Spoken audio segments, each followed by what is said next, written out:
महात्मा गांधी के योगदान को भुला नहीं सकते हैं। सबसे ज्यादा जो एंटी कॉलोनियल मूवमेंट पूरी दुनिया में हुआ, महिलाओं को आंदोलन से जोड़ने का काम अगर किसी व्यक्ति ने किया तो उस व्यक्ति का नाम महात्मा गांधी है। और आप देखिए कि देश को आजाद कराने के लिए, अंग्रेजों को इस देश से भगाने के लिए महात्मा गांधी जी को कस्तूरबा गांधी को छोड़ने की जरूरत नहीं पड़ी। छोड़नी पड़ी क्या? कस्तूरबा गांधी को साथ लेके चलते थे ना। और एक आज के प्रधानमंत्री हैं, कहते हैं कि हमको देश की सेवा करने के लिए पत्नी छोड़ना पड़ा। हाय रे बेईमानी। मेरी एक दोस्त है, उसने मुझे कहा एक दिन कि मुझे मोदी जी बहुत पसंद हैं। हमने कहा कि तुमको हम ना पसंद हैं यह बात कोई दिक्कत नहीं है, लेकिन तुमको अगर मोदी जी पसंद हैं तो एक बात हम तुमको कहना चाहते हैं, ईश्वर करें कि तुमको मोदी जैसे ही पति मिले। दूर से बात बहुत अच्छा लगता है, अपने पे जब अगर बात आ जाए तो उसका असर समझ में आने लगता है। आप मुझे बताइए, जो महिलाएं ये कह रही थी कि बृजभूषण जी ने कुछ नहीं किया, रह पाएंगी बृजभूषण के साथ? जीवन बिता पाएंगी उसके साथ? हमारे समाज में जो आज हो रहा है उसको हमको बहुत गंभीरता से समझने की जरूरत है। जो अधिकार हमको एक एक करके बिना लड़े मिल गए, इस देश में समान वोट के अधिकार के लिए कोई महिला आंदोलन नहीं हुआ। जब संविधान लिखा जा रहा था तो वोट का अधिकार दे दिया गया। इस देश में संविधान सभा में 15 महिलाएं शामिल होंगी, इसके लिए कोई आंदोलन नहीं हुआ। महात्मा गांधी ने अपने इनिशिएटिव से, उस वक्त जो है हमारा अखिल भारतीय महिला संघ नहीं था, महिला कांग्रेस नहीं था उस वक्त, लेकिन गांधी जी ने महिलाओं को घर से निकाल करके अपने आंदोलन में शामिल कराया। और आप जानते हैं, शराबबंदी के खिलाफ जो पिकेटिंग का आंदोलन होता था वो पूर्ण रूप से महिलाओं का आंदोलन था। महिलाएं जाती थी और शराब की दुकानों को बंद कराती थी। महिलाओं को राजनीति की मुख्य धारा में लेकर के आए, ये एक प्रोग्रेसिव सोच थी। प्रोग्रेसिव सोच के चलते संविधान सभा का ऐसे निर्माण हुआ जिसमें महिलाओं के प्रतिनिधित्व को सुनिश्चित किया गया। और यह प्रोग्रेसिव डेमोक्रेसी थी कि अमेरिका में आज तक, अमेरिका कहता है ना कि हम दुनिया का सबसे मॉडर्न देश हैं, मॉडर्निटी का ठेकेदार हैं, अमेरिका में आज तक कोई महिला राष्ट्रपति नहीं बन पाई है। और हमारे यहाँ महिला राष्ट्रपति बनी और उसी आधार पे भाजपा को कहने का यह हक मिला कि हम एक आदिवासी को राष्ट्रपति बना रहे हैं। बोलिए, लेकिन प्रश्न यह है आज हमारे सामने कि एक आदिवासी को अगर इस देश का राष्ट्रपति बनाया गया है तो मणिपुर में जब अत्याचार हो रहा था तो माननीय राष्ट्रपति ने अपने मुंह पे क्यों चुप्पी साध रखी है? यह राजनीतिक चुनौती है। इस राजनीतिक चुनौती को हमको समझना पड़ेगा और हम यह बात समझें कि विंग बनाने का यह मतलब नहीं होता है कि हम गुलदस्ता हैं, कि नेताजी आने वाले हैं तो 4 महिला को बुला करके वंदे मातरम गवा देते हैं।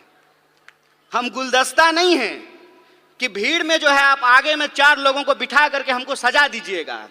हम तेज पत्ता हैं कि बिरयानी में ऊपर से डाल दीजिएगा और जब खाने लगेगा तो निकाल दीजिएगा। यह प्रतिनिधित्व का सवाल है। प्रतिनिधित्व के सवाल को हमको सीरियसली लेना पड़ेगा और अगर हम सीरियसली लेते हैं तो प्रश्न आता है पॉलिटिकल कल्चर का। आपने देखा, सारी जो एंकर हैं वो टीवी पे क्या कर रही हैं? वो कह रही हैं कि मणिपुर पे आप बोल रहे हैं, राजस्थान पे नहीं बोल रहे हैं। अरे राजस्थान क्या, दुनिया के किसी कोने में अगर महिलाओं के ऊपर कोई अत्याचार होगा तो बिना किसी राजनीतिक लाग लपेट के उसके ऊपर सवाल खड़ा करेंगे, उसके खिलाफ बोलेंगे, ये हमारा हक है। आप ये व्हाट अबाउट रीच कर रहे हैं। आप ये दिखाने की कोशिश कर रहे हैं कि चोरी हो जाना, डकैती हो जाना और बलात्कार हो जाना एक है। नहीं है एक। किसी का पर्स मारा गया और किसी के साथ बलात्कार हुआ, ये दोनों अपराध एक है क्या? जो सर्वाइवर होते हैं उनकी पूरी जिंदगी जो खराब हो जाती है। सवाल सिर्फ शरीर का नहीं है, सवाल उनकी मानसिकता का है, सवाल साइकोलॉजी का है। इस बात को हमको समझना पड़ेगा और ये दोनों अपराध को मिलाने को, दोनों अपराध को एक बनाने की कोशिश कर रहे हैं। हमको इसकी गंभीरता को समझना पड़ेगा। हमको इस गंभीरता को समझना पड़ेगा कि यह सब कुछ आ कहां से रहा है, उसके पीछे की मानसिकता क्या है। और हमारे राष्ट्रीय अध्यक्ष ने भी यह बात कही और सचिन जी भी ने अपनी बात में इस बात को कहा कि हम मानते क्या हैं, हम सोचते क्या हैं। अगर हम ये सोचते हैं, हमारे सोच में है कि धन की देवी लक्ष्मी है, विद्या की देवी सरस्वती हैं, तो धन की देवी जब लक्ष्मी थी तो राइट टू प्रॉपर्टी का अधिकार क्यों नहीं दिया गया? यह प्रश्न पूछना चाहिए ना। जब विद्या की देवी सरस्वती हैं तो महिला और पुरुष को पढ़ने का अधिकार क्यों नहीं दिया गया? यह जब हम सोचेंगे तब हमको समझ में आएगा कि आजादी गिफ्ट में नहीं मिला है, नागरिकता का अधिकार गिफ्ट में नहीं मिला है, राजनीति में शामिल होने का अधिकार गिफ्ट में नहीं मिला है। जो लोग उस वक्त आंदोलन को चला रहे थे, ये उनकी सोच थी कि अगर हमारी महिलाओं के पास पहनने के लिए साड़ी नहीं है। जब कस्तूरबा के साथ गांधी गए चंपारण, तो कस्तूरबा से गांधी ने पूछा कि ये बताओ कि हमारे प्रोग्राम में महिलाएं क्यों नहीं आती हैं? तो कस्तूरबा ने बताया कि इतनी ज्यादा गरीबी है कि बाहर जाने के लिए एक ही साड़ी है, सारी महिलाएं एक बार बाहर नहीं निकल सकती हैं, तो सारी महिलाओं को छोड़ करके कोई एक बाहर नहीं आना चाहता है।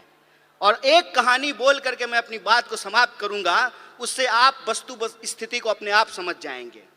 एक बार मेरे घर में शादी थी, सारे मर्द को बारात जाना था।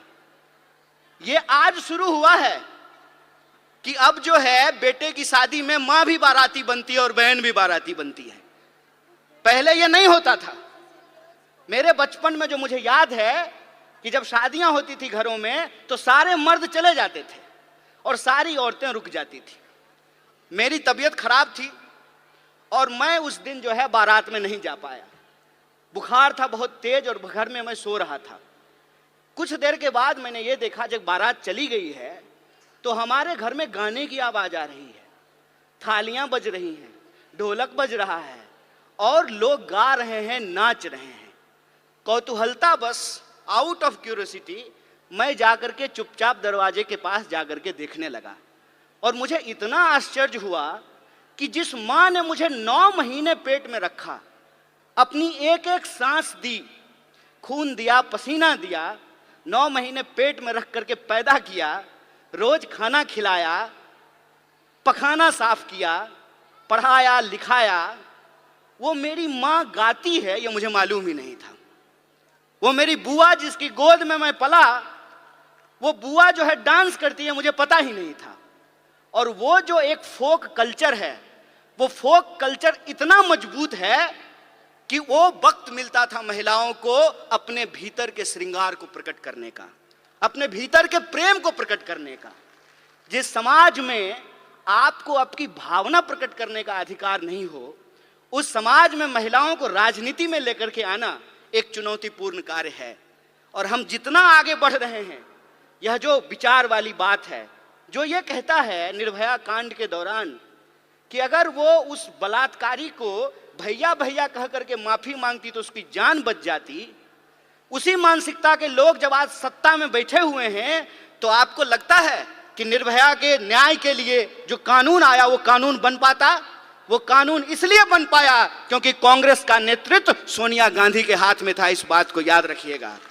यह प्रतिनिधित्व का सवाल है, यह नेतृत्व का सवाल है कि अगर नेतृत्व इस देश में इंदिरा गांधी के हाथ में रहा, नेतृत्व सोनिया गांधी के हाथ में रहा, तो महिलाओं को आगे बढ़ने का हक मिला।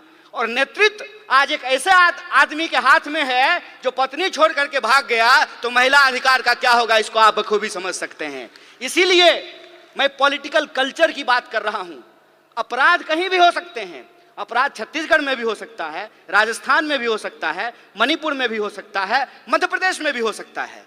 लेकिन अपराध के बाद पुलिस की कार्रवाई कैसे हो रही है, सरकार उस पर क्या बोल रही है, जिस पार्टी की सरकार है उसके स्पोक्स पर्सन क्या बोल रहे हैं, इस बात पे हमको ध्यान देना पड़ेगा। और कांग्रेस और बीजेपी के बीच में दल का फर्क नहीं है, विचार का फर्क है। इस बात को हमको समझना पड़ेगा। और अगर हम समानता में भरोसा रखते हैं, अगर हमको लगता है कि बलात्कारियों को मंत्री, मुख्यमंत्री, विधायक और एमपी नहीं बनाना चाहिए, तो 2024 का चुनाव कांग्रेस पार्टी के अस्तित्व का चुनाव नहीं है। 2024 का चुनाव हम महिलाओं के लिए, हम तमाम नागरिकों के लिए, इस देश के अस्तित्व का सवाल है, संविधान के अस्तित्व के सवाल है। इसको हमको समझना पड़ेगा। और जिन चीजों से हम जूझ रहे हैं, चाहे वो महंगाई हो, चाहे वो बेकारी हो, उन तमाम सवालों को लेकर के हमको घर घर जाना है। और जो संविधान ने जो हमको अधिकार दिया है, समान अवसर का, सम्मान का, एकता का, भागीदारी का, उसको हमको आगे लेकर के जाना होगा। और जो नारा आपने लगाया है, आधी आबादी पूरा हक, अपनी पार्टी और एनएसयूआई की तरफ से इस मांग के साथ हम पूर्ण समर्थन में खड़े हैं और आप इस लड़ाई में कंधे से कंधे मिला करके आपके साथ चलेंगे। इन्हीं शब्दों के साथ अपनी बात को खत्म करूंगा। शुक्रिया। इनकलाब जिंदाबाद। जय हिंद, जय कांग्रेस।